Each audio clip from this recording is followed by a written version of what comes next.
이게 앞부분에서 강한 자가 약한 자를 업어 키우라고 그랬죠. 잠깐만요. 녹음을 안 눌렀네. 네, 로마서 15장 7절부터 13절입니다. 지난주 나눈 말씀에서는 강한 자가 약한 자를 업어서 키우라고 했습니다. 근데 여기서 문제가 어디서 생기냐면요. 다른 사람을 업어 키웠을 때입니다. 그 사람이 다 컸습니다. 어떻게 합니까? 대개 여전히 그 사람 위에서 컨트롤을 하려고 하고 그의 스승 노릇을 하려고 합니다. 그렇죠? 그것이 가장 큰 문제거든요. 부모처럼 간섭하려고 하고 잔소리를 하려고 하기 마련입니다. 누구나 다 그렇게 돼 있습니다. 가만히 있으면 자기가 키웠으니까 하고 부모 노릇을 하게 되어 있다는 겁니다. 주인 노릇 하려고 합니다. 그런데 여기서 바울이 말하는 거는요.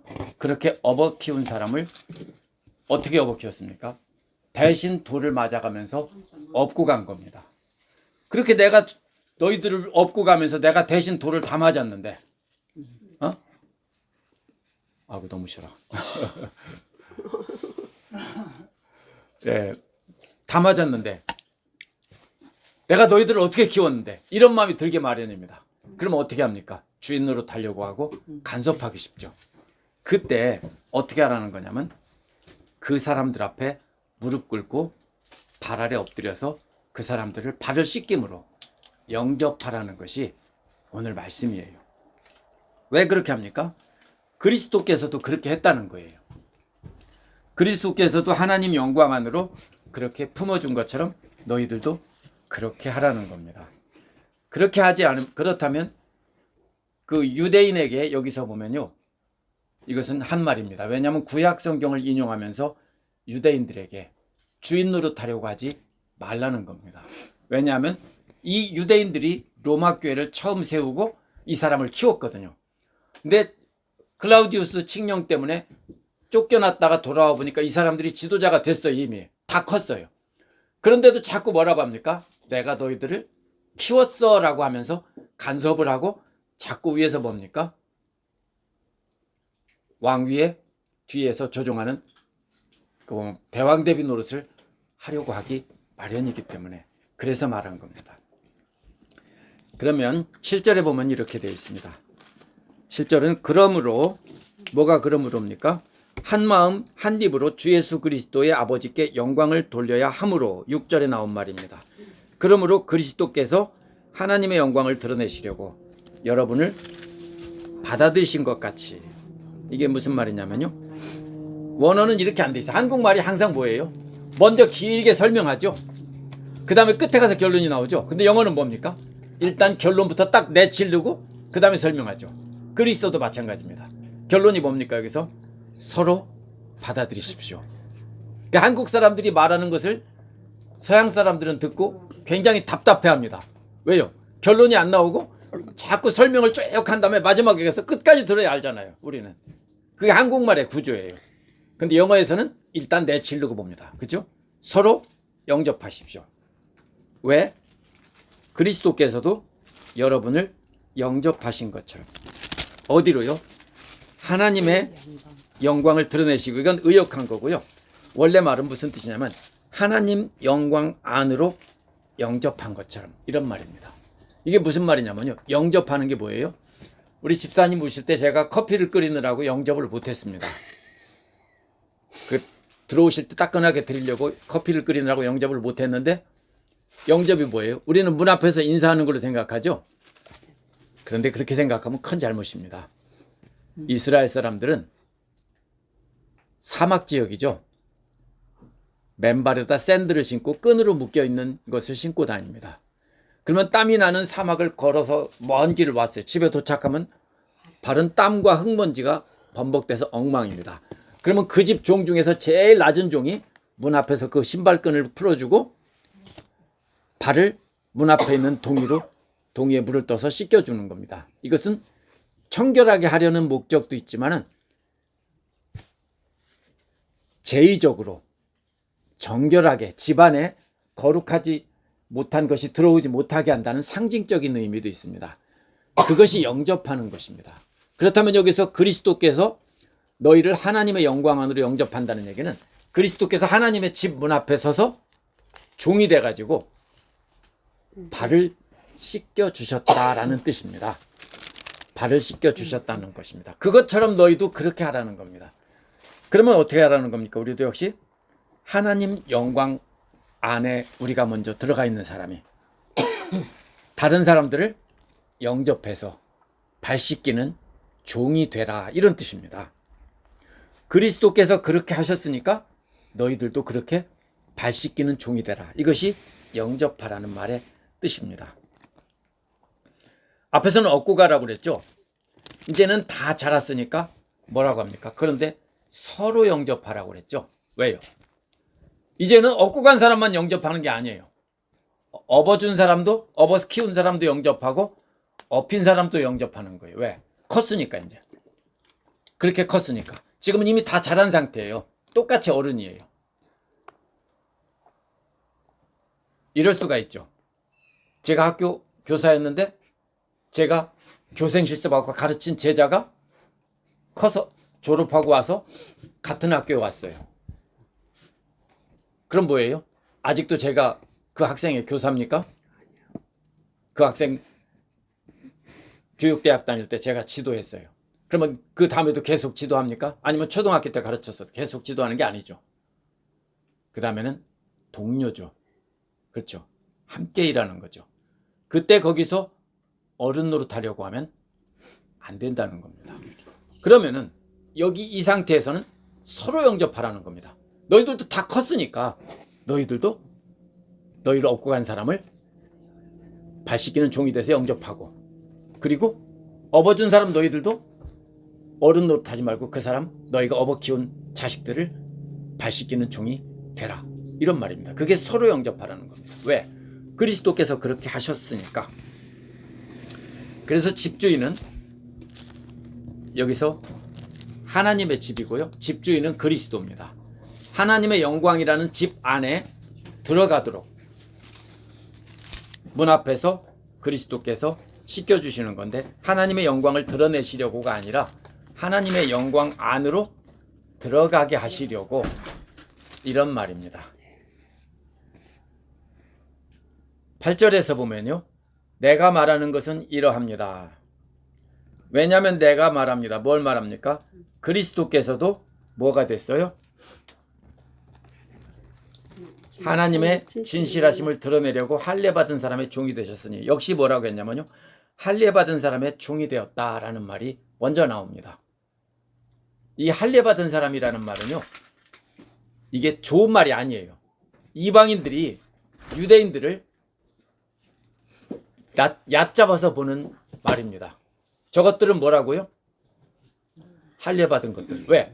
다른 나라 사람들은, 이방 사람들은 할례를 안 받는데 할례 받았으니까 조롱거리처럼 그렇게 얕잡아서 부르는 말입니다. 이스라엘이 강력한 나라인 적은 거의 없습니다. 다윗 왕 때, 솔로몬 왕 때 딱 빼놓고는 나머지는 계속 이방 나라의 지배를 받았습니다. 그렇기 때문에 이스라엘이 항상 보면 할례 받은 사람이라는 말은 조롱거리처럼 그렇게 되었습니다. 그럼 여기서 그리스도께서 그런 조롱거리를 받은 사람들의 종이 되었다는 말은 뭐예요? 더 낮은 종이 되었다는 거죠. 그리스도께서 유대인의 종이 되었다, 할례 받은 사람의 종이 되었다는 겁니다. 더 큰 조롱거리가 되었다는 거예요. 목적이 뭐예요? 그것은 조상들에게 주신 약속을 확증하시려고. 조상들이 누구예요? 아브라함, 이삭, 야곱입니다. 아브라함, 이삭, 야곱에게 주신 약속을 확증하려는 건데, 그 약속이 뭐냐면요, 창세기 22장 18절에 나와요. 세상 모든 나라가 내 자손으로 인하여 복을 받을 것이다. 그 자손이 누구예요? 예수 그리스도입니다. 예수 그리스도를, 창세기 22장 18절은 예수 그리스도를 통해서 세상 모든 나라가 복을 받을 것이라는 거예요. 그것이 바로 이루어진다고 하나님께서 아브라함, 이삭, 야곱에게 주신 약속을 확증한다고요. 그래서 예수 그리스도께서 할례받은 조롱거린 사람들의 가장 낮은 종이 되셨다, 이런 말입니다. 두 번째로 또 뭐냐면요, 이방인들도 긍휼히 여김을 받아서 9절에 나오죠. 하나님께 영광을 돌리게 하려고 한 것입니다. 그랬습니다. 이방인들도 긍휼히 여김을 받아서 하나님의 영광을 돌리게 했다고요. 이방 사람이 왜 긍휼히 여기죠? 이방 사람들은 본래 하나님께 들어갈 하나님의 백성이 아닌 것으로 되어 있습니다. 그러나 자비로 말미암아, 하나님의 자비로 말미암아 이방 사람들도 하나님의 백성이 되었습니다. 이 돌아온 유대인 지자들은 자기들이 업어 키운 사람들이 지도자가 되었기 때문에 돌아오니까 안 좋죠. 예를 들면 이런 얘기와 똑같습니다. 제가 지금은 이제 가르치고 지도하잖아요. 근데 제가 5년쯤 나갔다가 돌아와 보니까 여기 계신 분 한 분이 목회자가 돼서 사람들을 잘 가르치고 인도하고 있습니다. 그럼 뭐라고 합니까? 돌아와서 가만히 있으니까 좀 있으시죠. 그럼 자꾸 어떻게 하려고 합니까? 그 목회자나 지도자가 된 사람들을 자꾸 옛날에 내가 가르쳤으니까 간섭하고 자꾸 지배하려고 하기 마련인 것입니다. 그게 정확히 로마 교회 상황입니다. 그래서 지금 이렇게 말하는 것입니다. 그래서 예수께서 할례받은 천한 사람들의 그 더 낮은 종이 되신 것은 바로 이방 사람들도 하나님의 자비를 받아서 구원받게 하려는, 하나님 영광을 들어가게 하려는 것이다. 이런 뜻입니다. 그래서 그 다음에 뭐라고 말합니까? 이렇게 말하죠. 기록된 바라고 하죠. 여기서 역사서, 율법서, 시가서 세 권을 인용합니다. 무슨 뜻이에요? 역사서, 율법서, 시가서 하면은요, 구약성경 전체입니다. 구약성경 전체의 예언이 성취되었다는 것입니다. 뭐라고 했어요? 첫 번째로는 이방 사람들 가운데서 주님께 찬양을 드리며 주님의 이름을 찬미합니다. 이것은 어디서 나온 말이냐면 사무엘하 22장 50절에서 나온 말입니다. 다윗 왕이 한 찬양이 바로 예수 그리스도를 뜻한다는 것입니다. 근데 여기서는요, 고백한다는 뜻입니다. 찬양 드리며 이 말은요, 고백한다는 뜻입니다. 고백이 뭐예요? 고백을 큰 소리로 하진 않죠. 그죠? 내가 사실은 말이야, 옛날에 어릴 때 내가 바지에 똥 쌌어. 이런 소리 할 때 큰 소리로 막 외치지 않죠? 뭐예요? 네. 여기서는 소리가 비교적 작은 소리입니다. 제가 이 얘기를 왜 하냐면요, 소리가 점점 커져요. 두 번째, 주님의 이름을 찬미한다는 말은요, 이 말은 현악기를 뜯으며 다 같이 큰 소리로 찬양하는 걸 말합니다. 지금처럼 우리가 한 것처럼 이것도 현악기죠. 근데 그 사람들은 이 조금 다른 악기를 했겠죠.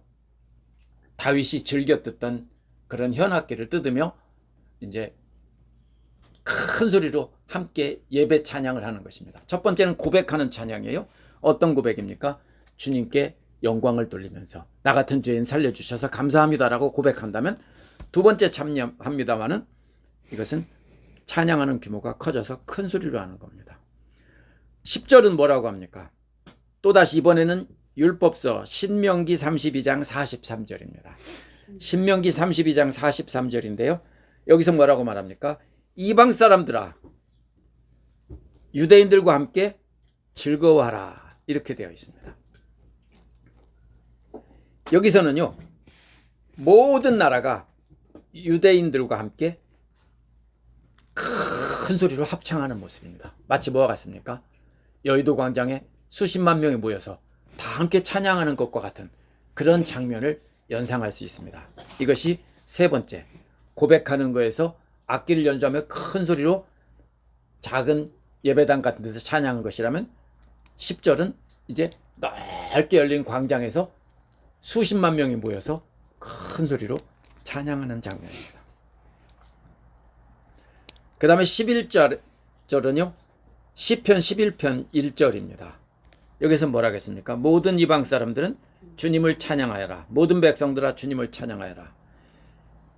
여기서 이 말은요, 주님을 찬양하여라는 말은 히브리어로는 할렐루입니다. 할렐루야, 할렐루입니다. 이게 뭐예요? 우리 모두 함께 찬양하자, 이런 말입니다. 근데 이것은요, 앞에서보다 훨씬 더 큰, 아주 큰 소리로 찬양하라는 말입니다. 말이 조금씩 바뀌었어요. 근데 여기서 어떻게 되냐면 이걸 잘 봐야 돼요. 찬양하라가 아니고 찬양하게 시켜라입니다. 명령어 중에서 그리스어에는 3인칭 명령어가 있어요. 명령어는 뭐냐면 우리는 2인칭 명령어밖에 없죠. 야, 너 이거 해, 이거밖에 없죠. 근데 그리스어에는 3인칭 명령어가 있어요. 그러면은 영어로 말하면 let him do that, 이런 뜻이에요. 다른 사람에게 그렇게 하게 시켜라. 누구한테 시키라는 겁니까? 여기서는 이번에는 이방 사람들아, 그들을 찬양하게 시켜라, 이런 말입니다. 그들이 누굽니까? 유대인들입니다. 이제는 이방 사람들이 찬양하고 있는데 유대인들이 하나님을 찬양 안 해요. 거꾸로 그렇게 됐어요. 그러다 보니까 이방 사람들아, 어떻게 하라고요? 이방 사람들이 많아졌죠. 이제 예수님 믿는 사람들이. 근데 유대인들은 자꾸 빠져나가요. 그런 상황에서 그들도 함께 찬양하게 시켜라, 이런 뜻입니다. 누구를 하라고요? 유대인 신자들이 없고 키운 이방 신자들이 이제는 유대인들로 하여금 찬양하도록 시켜라. 그들도 데려와서 함께 찬양해라, 이런 말입니다. 그들은 삐져 있어요. 하나님께 삐져 있고요. 먼저 자기들이 전도한 사람들에게 삐져 있어요. 그런데 그들도 데려와서 함께 찬양하게 시켜라, 이런 뜻입니다. 이게 진짜로 이럴 수 있어요. 그렇죠? 우리가 믿음으로 처음에 나를 키운 사람이 믿음이 참 좋아서 나를 키운 게 아니에요. 사실은요. 열정만 가지고 키운 경우가 많아요.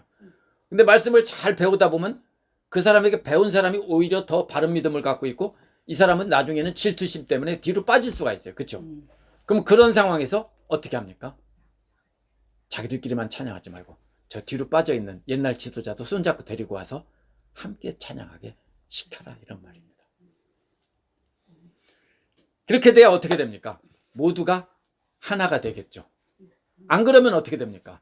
새롭게 믿고 은혜가 충만한 사람끼리만 찬양하고 아닌 사람들은 뒤로 빠지겠죠. 근데 나중에 잘못하면요, 그렇게 찬양하고 있는 사람도 역시 뒤로 빠질 수 있습니다. 언젠가는 서운함, 섭섭증이 생겨서. 바로 그런 뜻입니다. 그 12절에 뭐라고 하니까 이사야 예언을 말하죠. 이사야 예언이 뭐죠? 이새의 뿌리에서, 이게 무슨 말이냐면요, 이새가 누구죠? 다윗 왕의 아버지예요. 그런데 이새의 뿌리가 뭐냐면요, 다윗 왕이 이새의 자손이에요. 나무로 말하면은 다윗의 왕가가 완전히 나무가 베어졌어요. 뭐만 남았어요? 밑둥치만 남았어요. 근데 그것이 수백 년 이상 지나서, 수천 년 지나서 다 썩어버렸어요. 그런데 그 뿌리에서 싹이 나온다는 뜻이에요. 이게 무슨 상황이냐면요, 예수님 당시 왕이 있었는데요. 누구예요? 헤롯 왕가예요.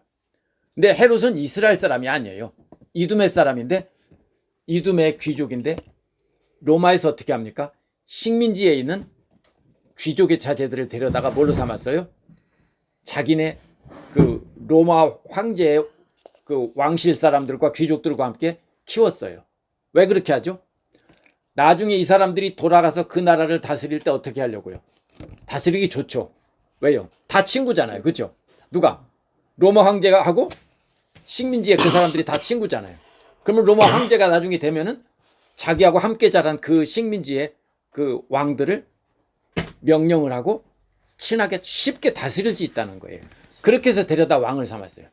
그러다 보니까 헤롯이 그렇게 잘한 사람인데 로마 황실에서 네가 가서 이두메뿐만 아니라 이스라엘까지 다 다스리는 왕이 되라고 임명을 했어요. 그래서 헤롯이 이스라엘의 왕이 된 거예요. 근데 헤롯은 이스라엘 사람들에게 항상 어떤 열등감 같은 것이 있었어요. 그러다 보니까 이스라엘 사람들의 환심을 사기 위해서 오래전에 없어진 성전을 헤롯이 지어줬어요. 그것이 바로 예수님 당시 있던 헤롯 성전이에요. 그렇기 때문에 이미 다윗 왕가는 없어요.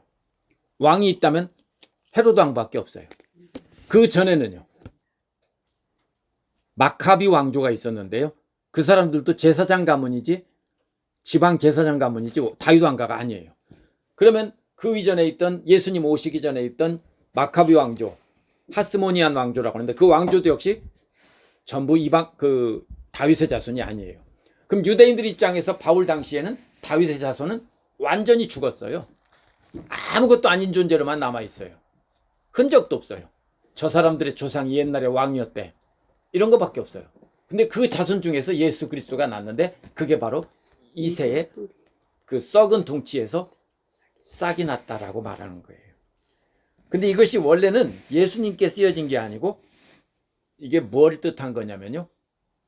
바벨론의 포로로 잡혀갔다. 이사야 본래 예언은 포로로 잡혀갔던 사람들이 돌아와서 이스라엘이 회복될 것이다라는 소망을 말한 거예요. 그러면 다윗 왕가가 완전히 망했잖아요. 그 포로로 잡혀가고 다 끝났잖아요. 근데 그 뿌리에서 다시 싹이 나서 이것은 이스라엘이 돌아와 회복될 것이다. 본래 그 예언이에요. 근데 그것을 뭐라고 해석했습니까? 바울은 그것이 예수 그리스도에 대한 예언으로 해석을 한 거예요. 그것이 바로 뭐예요? 그대로 성취됐죠. 그런데 유대인들은 왕을 기대했어요. 근데 예수님이 어떻게 했습니까? 발 씻기는 종이 된 거예요. 그 유대인들은 화가 났어요. 왜? 우리는 왕을 기다리고 있는데 우리는 발 씻기는 종은 필요 없어 라고 하는 거예요. 그래서 예수님과 계속 싸운 거예요. 유대교 지도자들이. 예수님은 계속 엉뚱한 짓 하고 다니죠. 발 씻기는 종 노릇하고 쓰레기 같은 사람들하고 다니며 치료해주고 이렇게 하면서 산다고요. 하나님 나라에서 선포하고. 근데 그들은 그런 게 아니에요. 왕이 돼가지고 이스라엘을 통일하고 로마를 물리치고 강력한 나라를 이루어줄 그런 왕을 찾았다고요. 구약의 예언이 바로 그 왕이라고 생각하고 이새의 뿌리에서 싹이 난다는 것도 바로 그런 메시아 왕이 온다는 뜻이에요. 그렇게 해석했어요. 그런데 뭐라고 합니까? 예수님은 왕이 아니라 종으로 왔다고요. 그래서 우리는 종 필요 없어라고 죽인 거예요. 너는 우리의 메시아가 아니야. 우리는 왕이 필요해. 네가 봐봐. 이 상태가 어떤데? 우리가 지금 이렇게 로마의 식민지로 신음하고 있잖아. 그러면 우리의 기도를 하나님께서 들어주셨다면 우리를 해방시켜줄 왕을 하나님께서 보내실 거야. 그러니까 너는 우리의 메시아가 아니야 라고 하고서 죽여버렸어요. 그게 예수님을 죽인 이유예요. 근데 바울은 뭐라고 그래요? 바로 그게 바로 누구라고요? 예수 그리스도가 유대인들의 그 메시아라고 선언을 하고 있는 겁니다.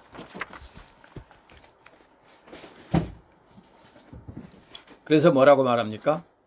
일어날 것이니 그랬죠. 뭘 위해서 일어나는? 이방 사람들을 다스리기 위해서 일어나는 거예요. 이방 사람들을 다스리기 위해서 일어난다고 했는데 바로 메시아가 다윗의 자손에서 오는데 이방 사람을 다스리기 위해서 일어난다고요. 그리고 이방 사람들이 그에게 소망을 둔다고 했어요. 소망이 뭐예요? 아, 우리도 이제 이렇게 될 수 있어 라고 생각하고 기뻐하는 거죠. 그래서 바울은 이제 유대인들이 돌아와서 이방인들과 함께 하나님의 새로운 백성이 돼서 그리스도의 몸된 교회가 되어서 함께 기뻐하기를 바람으로 이렇게 말하고 있는 겁니다. 근데 실제로 교회 역사를 보면 바울의 기도와는 달리 소원과는 달리 유대인들은 자꾸 줄어들어가고 나중에는 이방 사람들로 다 바뀝니다. 이게 실제 교회 역사입니다. 왜요? 자기들이 어려서부터 배우고 간직하고 전해왔던 그 왕이라는 거에 대한 인식을 버리지 못하고 하나님께서는 이스라엘을 왜 택했어요? 하나님은 이스라엘만의 하나님이 아니에요. 그럼 왜? 이스라엘을 통해서 그 온 세계 만방에게 하나님의 백성으로 삼기 위해서 도구로 삼은 거고 먼저 된 자일 뿐이에요. 근데 이스라엘 사람들은 자꾸 뭐예요? 우리 아빠야. 그죠? 너네 아빠 아니야, 우리 아빠야 이러는 겁니다. 근데 하나님은 아니에요. 모두의 아빠예요. 근데 자꾸 우리 아빠라고 하는 겁니다. 그래서 그들은 나중에는 교만한 마음 가지고 계속 싸우다가 결국은 다 떠나버린 겁니다. 그래서 요한계시록에 쓰이던 1세기 후반에는요, 유대인 신자들은 거의 다 사라집니다. 이게 실제 교회 역사예요. 그리고 그 다음에는 어떻게 해요? 죽도록 핍박하는 사람만 생겨요. 어제 나눈 말씀에서도 바로 그 서머나교의 사람들을 죽이고 죽이도록 시킨 조종한 사람들은 로마 사람들이 아니라 유대인들이에요.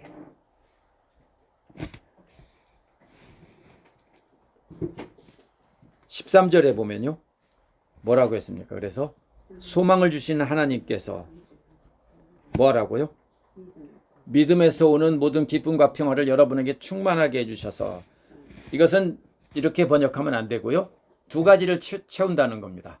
모든 기쁨과 모든 평화를 여러분에게 채우신다는 겁니다. 채우는 게 뭐냐면요, 두 가지를 채워요. 보통 포도주나 기름이에요.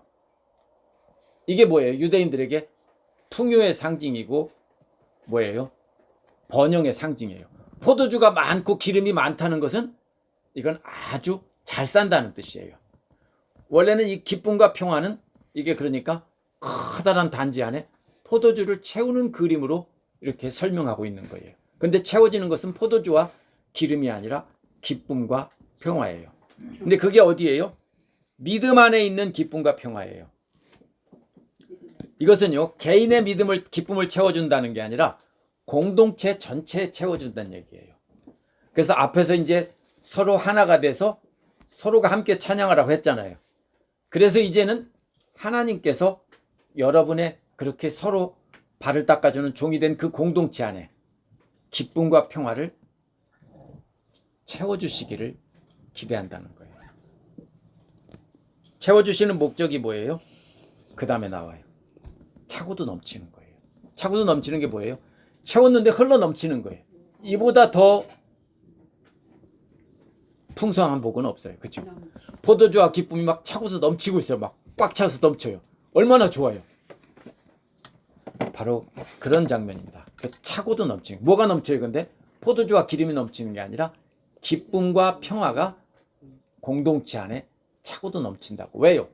서로가 발닦이는 종이 되면서 서로가 섬기다 보니까 이방인 유대인이 다 함께 하나님을 찬양하다 보니까 기쁨과 평화가 믿음의 공동체 안에 가득 차고도 넘치는 겁니다. 그래서 어떻게 하려는 겁니까? 이제 소망이 여러분에게 차고 넘치기 바랍니다. 이 소망이 뭐냐면요, 소망은 시간이 갈수록 약해져요. 왜요? 바벨론 포로로 잡혀간 때를 생각해 보면 돼요. 포로로 잡혀갈 때는 뭐라고 생각했어요? 거짓 예언자들은 몇 년 안에 돌아올 것이다. 다들 그렇게 생각했어요. 그런데 몇 년이 지났어요? 70년이 지나서 돌아왔어요. 그러면 그 세대 다 죽고, 잡혀갈 때 애기였던 사람들이 역시 또 다 죽었다는 얘기예요. 그렇죠? 두 세대가 다 죽었다는 얘기예요. 그리고 완전히 소망이 사라진 것과 같은 때, 소망은 시간이 갈수록 약해져요. 그러면 강해지는 방법이 딱 하나가 있어요. 그게 뭐냐면요, 여기서 성령의 능력으로 그랬죠. 성령의 능력을 체험하면 강해질 수 있어요. 성령의 능력이 뭐예요?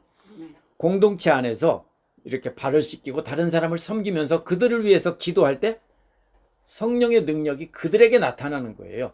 그러면 그것을 볼 때마다, 아, 하나님은 살아계시구나, 성령님께서 역사하시는구나, 이거를 보고 소망이 약해지지 않고 계속 강하게 차고 넘친다는 겁니다. 그러니까 우리의 기도가요, 이렇게 되면 안 돼요. 나만을 위해 기도하고 내 자식, 내 가족만을 위해서 기도하면요, 소망이 넘칠 수가 없어요. 시간이 갈수록 소망은 사라지게 되어 있습니다. 그러나 믿음이 연약한 형제를 받아들이고 그들을 위해서 기도하고 그들을 업고 가고 함께 찬양해 나가면서 그들에게 나타나는 기도 응답이 놀랍게 나타날 때, 그게 성령의 능력이고요, 그걸 통해서 소망도 계속 채워지는 겁니다. 현재 공동체 안에는 기쁨과 평화가 차고 넘치는데 성령의 능력을 그렇게 해서 체험하면서 다른 사람에게 나타나는 그걸 보고 그 안에 소망이 차고 넘칩니다. 그래서 그리스도께서 다시 오실 것이고 우리는 영원히 하나님 나라에서 살 것이다. 이 소망을 갖게 되는 겁니다. 근데 이 소망은요, 시간이 지나면 자꾸 어떻게 됩니까? 아무 일도 일어나지 않아요. 50년, 60년 내가 예수님을 잘 섬겼는데도 아무 일도 안 일어나요. 그러면 자꾸 어떻게 되죠? 우리가 믿음이 연약해지고 과연 정말로 그럴까? 하는 생각이 들기 마련입니다. 그때 우리가 다른 사람을 위해서 기도하고 그들을 위해서 섬기고 이렇게 하면서 그들에게 나타나는 성령의 능력을 계속 체험하지 않으면 우리의 소망은 죽을 수밖에 없어요. 죽는다는 말은 그렇지만 점점 약해질 수밖에 없다는 거예요. 그래서 오늘 말씀은 한마디로 말하면요, 누구나 다 우리는 발 씻겨주는 종이 되어야 된다는 거예요. 그 집이 어디예요? 하나님의 영광이라는 집이에요. 하나님의 영광이라는 집에 먼저 들어온 사람이 발 씻기는 종이 돼서 다른 사람을 발을 씻겨줘야 된다는 거예요. 근데 왜 서로 불평하죠? 업어 키운 사람에게 업어 키운 값 내놔 하기 때문이에요. 그렇죠? 우리는 자식들한테도 그러죠. 자식들한테도 서운하면 어떻게 해요? 내가 너를 어떻게 키웠는데 네가 어떻게 나한테 그럴 수 있어? 그러면서 자꾸 뭘 받으려고 하죠. 인정을 받고 존경을 받으려고 하겠죠. 그게 우리 심리예요. 직장에서나 학교에서나 세상에서는 다 그렇게 하게 돼 있어요. 그런데 예수님을 믿는다면 우리는 그 사람들의 발 씻기는 종이 된다. 그러면 교회가 어떻게 될까요? 분쟁이 사라져요. 그렇죠? 근데 이게 쉬운 일은 아니에요. 안 하고 싶죠? 나는 말로 종으로 예수님 종으로 섬긴다. 이만하면 내가 종으로 섬겼어 하지만